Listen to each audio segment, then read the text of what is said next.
side of the corner. This part of the corner was turned into a dining room, and it was screened in. And then the kitchen was out here, and little by little you finished up the patio. And then when the horses came in from town, they'd go out to the outlying estates even, or outlying villages and all, on horseback. They'd take the organ out on horseback and everything. So the horses would come in and come through and across and then down past the patio where the plants were. And then out into the backyard there was another tapia, a wall, that went clear across, and outside that wall was the backyard and another mud house. And any visiting missionaries stayed out there generally, or in one of the rooms that went on to the saguana, not the saguana, corredor. Is this in Margarita? Diga? Is this on the island? No, this is Carúpano. Carúpano, okay. Yes, we're definitely we're a coastal city. But it's Carúpano. Okay. It had a tranvía, believe it or not. Is that a railroad? A trolley? A tranvía it goes on rieles on. Okay. Yeah. You know what I'm saying? Streetcar. Oh, yes. Yeah. So we were in the city. Oh. Fancy. We could tell anybody that we lived in Carúpano. And the boats came in there, and they would even have people come in on other boats to come into town. They couldn't pick up and come close to land because it was too shallow. But that was our life.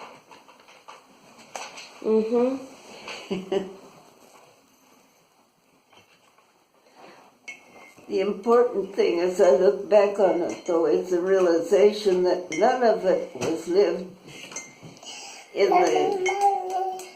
Es para ti, mi amor, pero espera.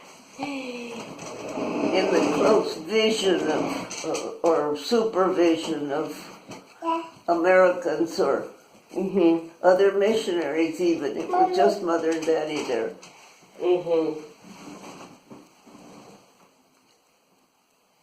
And when they spoke to us, it was in Spanish, because we lived in Spanish and they wanted us to understand, so they said it in a language we would understand. Está muy caliente. Se está enfriando poco a poco, mi amor. When we came to the States and were at Westervelt's, we could handle English acceptably, I think, by that time. But we didn't think in English.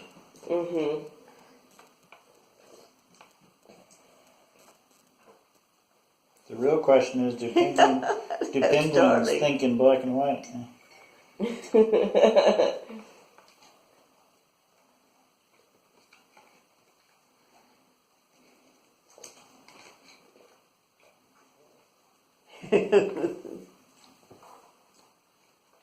It's too hot to drink out of the cup. So caliente is temperature hot or both Yes. spicy and... No. It was hot, but it was good hot. Spicy is picante. Oh, right, okay. Because earlier you said caliente about the curry, and I was thinking spicy. No. See, we wouldn't call that spicy. Really? Not, no. Huh. No, Why that's not? because it's not spicy. Well, it's spicy to me. I know it's spicy to you, but it doesn't taste very spicy to me. And that my husband has sinus issues that are helped by spicy food. Okay. So he loves spicy food. I mean, it helps him breathe. You would love it too if you couldn't breathe without it. Also, I had my appendix taken out ever since I She's had enjoying gastro that. problems. Oh, really? Mhm. It is apple cider.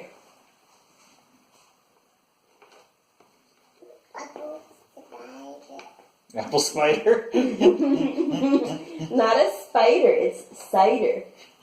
Can you sing the Itsy Bitsy Spider?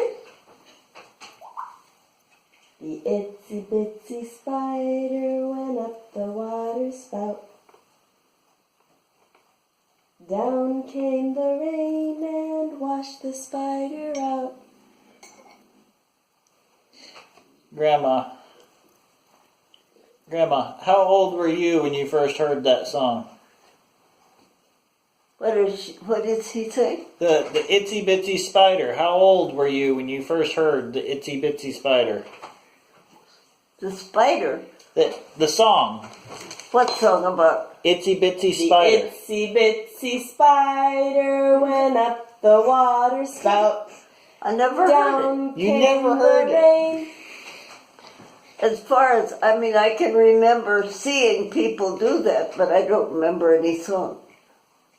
What was it? We as Well, Americans, sing it to me. As It's time Amer- I did. My education's been neglected. we're often taught that Oh, when we were really Yes, Mr. Womaska. little. The itsy bitsy spider went up the water spout. Down came the rain and washed the spider out. Up came the sun and dried up all the rain. And the itsy bitsy spider came out the spout again. Well, now that ought to be in everybody's educational background. Maybe it is, and maybe I'm not telling you truth. It does sound kind of basic and satisfactory. Well, it's a song about perseverance, Yes. about second opportunities. You know what else? It's a song that we were taught in South Carolina to tell us not to flush spiders down the tub because they would just come right back. Oh, I didn't know that. That's what we were told by, at least by my mother. That's smart. Because you always take them outside, or else they'll just come right back. Because when I was her age, I would often see spiders in the bathroom, and I would just turn on the shower and watch them go. Give him a bath. watch them go circling down the drain. And my mom taught me that song and said, "No, they'll just come right back." That's good. Now that's a good one. She actually taught me something that I found many years later on that Shrek movie, that you take cobwebs on a stick and you can catch spiders much more easily. Have you tried it? Oh yeah. Wow. Because it's much easier than trying to convince them to stay on something like, a piece of paper or something like that. More fun.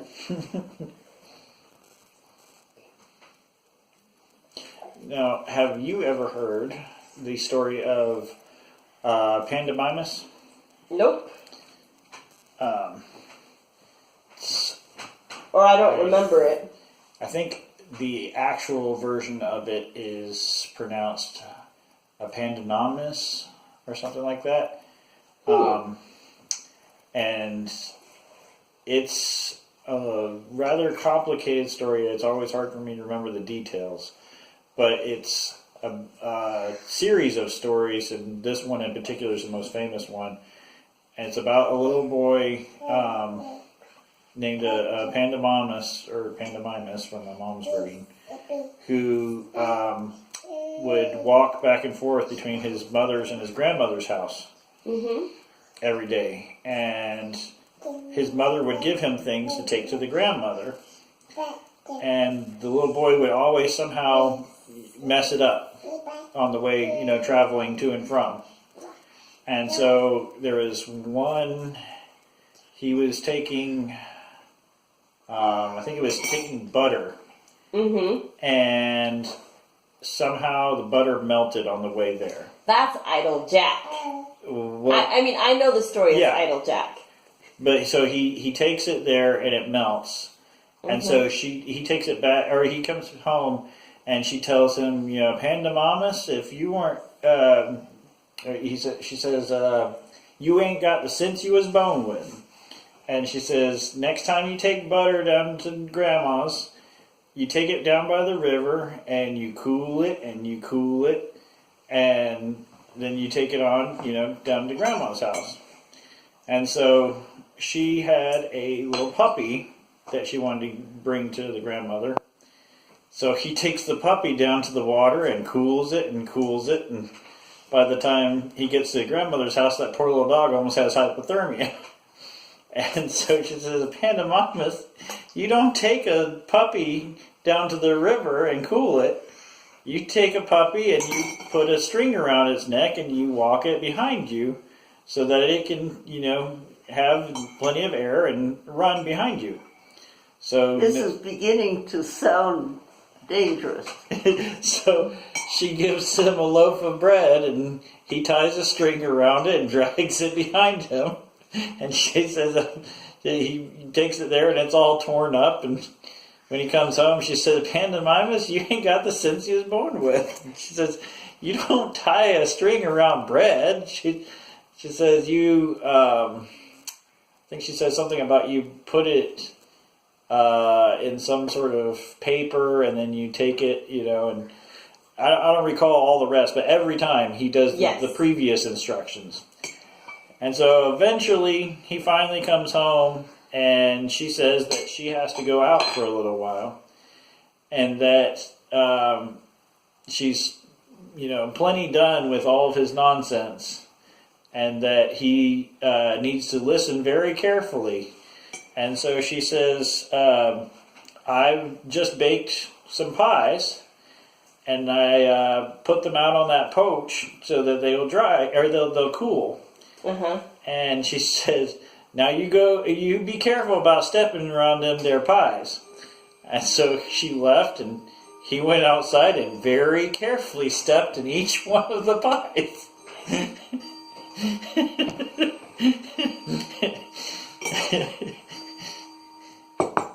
Be careful about how you step around them there pies. Uh-oh. Well, looks like I've got about as much sense as Pandamamus here.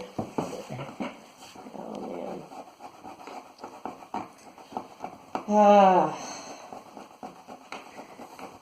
man. It comes out. Here. I just hope I haven't damaged the wood. It shouldn't have been. It happens a lot. I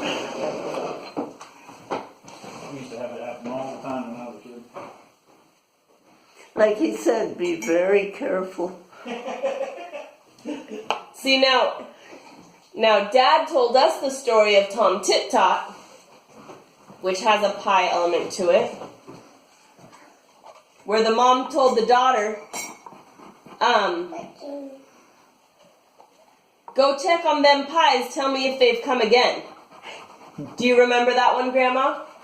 Well, the daughter said, well, if they're going to come again, I might as well eat them now, and then we can have them again when they come again. Something like that.